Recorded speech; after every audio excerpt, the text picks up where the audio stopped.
ஆடிப்பட்டத்துக்கான preparation work தான் இது. இன்றைக்கி நான் சில விதைகளை வந்து விதைக்க போகிறேன். அதற்கு நான் கொக்கோ பீட்டை வந்து எடுத்து வச்சுருக்கேன். ஆல்ரெடி நல்லா தண்ணியில் நல்லா ஊற வச்சு அதை நான் வந்து எடுத்து வச்சுருக்கேன். நான் எப்போவுமே விதைகளை வந்து டைரெக்டாக போடாமல் சில கப்ஸு, அதாவது கப்பு இல்லைனா வந்து உங்கள்கிட்ட நம்ம கொட்டாங்குச்சி இருந்ததுன்னா அதையும் எடுத்து அதில் ட்ரைனேஜ் சிஸ்டத்துக்காக 2-3 ஓட்டைகளை போட்டுட்டு அந்த கப்பில் வந்து நம்ம வந்து கொக்கோ பீட்டை வந்து ஃபில் பண்ணிக்கிறோம்.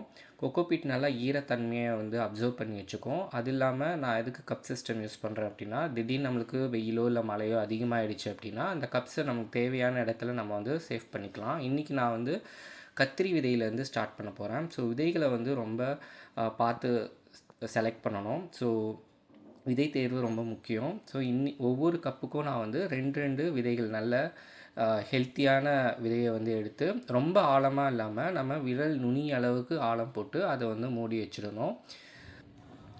விதைகளை வந்து நம்ம வந்து ஈரப்பதமாகவே வச்சுக்கணும். அதுக்காக வந்து மூடின பிறகு நம்ம வந்து இந்த மாதிரி தண்ணி வந்து ஸ்ப்ரே பண்ணணும். ரொம்ப ஊற்றிடக்கூடாது. லைட்டாக வந்து ஸ்ப்ரே பண்ணி அந்த பாக்ஸை ஜஸ்ட்டு வந்து அந்த சாயில் நீங்கள் போட்டாலும் சரி, கொக்கோ பீட்டில் போட்டாலும் சரி, அது கொஞ்சம் வந்து ஈரப்பதமாகவே நம்ம வந்து மெயின்டைன் பண்ணணும். ஒன்ஸ் இந்த மாதிரி வச்ச உடனே இதை வந்து ஒரு மாட்ரேட்டான, ரொம்ப வெயிலும் இல்லாமல் நிழலும் இல்லாத ஒரு பகுதியில் வச்சு நம்ம அதை வந்து மெயின்டைன் பண்ணணும்.